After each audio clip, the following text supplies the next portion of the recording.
நவரத்தின குர்மா.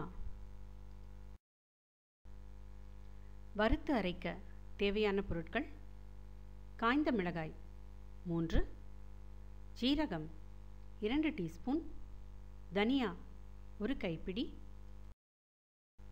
எண்ணெய் தேவையான அளவு, தக்காளி 2, வெங்காயம் 3,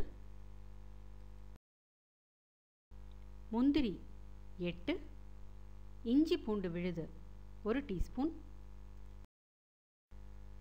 தாளிக்க தேவையான பொருட்கள்: பிரிஞ்சி இலை 1, லவங்கம் 2, பட்டை 2,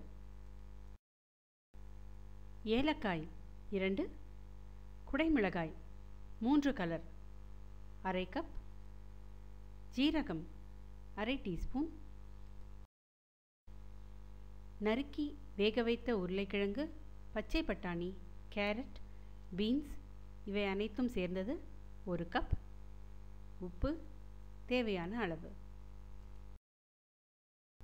செய்முறை: ஒரு கடாயில் காய்ந்த மிளகாய், தனியா, ஜீரகம் இவற்றை சேர்த்து பொன்னிறமாக வறுத்து எடுத்துக்கொள்ளவும்.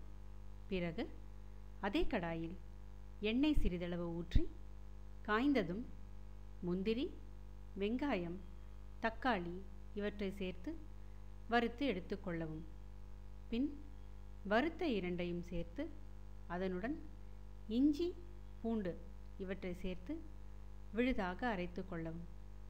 கடாயில் எண்ணெய் ஊற்றி காய்ந்ததும் பிரிஞ்சி இலை, பட்டை, லவங்கம், ஏலக்காய், ஜீரகம் இவற்றை சேர்த்து தாளித்து கொள்ளவும். பிறகு அரைத்த விழுது சேர்த்து நன்றாக வதக்கி எடுத்துக்கொள்ளவும். அதே கடாயில் எண்ணெய் சிறிதளவு ஊற்றி காய்ந்ததும் குடமிளகாய் சேர்த்து வதக்கவும். வேக வைத்த காய்கறிகள் சேர்த்து வதக்கவும். பின் தாளித்த மற்றும் அரைத்து வதக்கிய விழுது சேர்த்து நன்றாக வதக்கிக் கொள்ளவும்.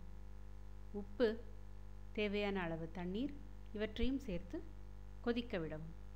பிறகு ஒரு கிண்ணத்தில் ஊற்றி மேலே கிரீம், முந்திரி இவற்றை சேர்த்து அலங்கரித்து பரிமாறவும்.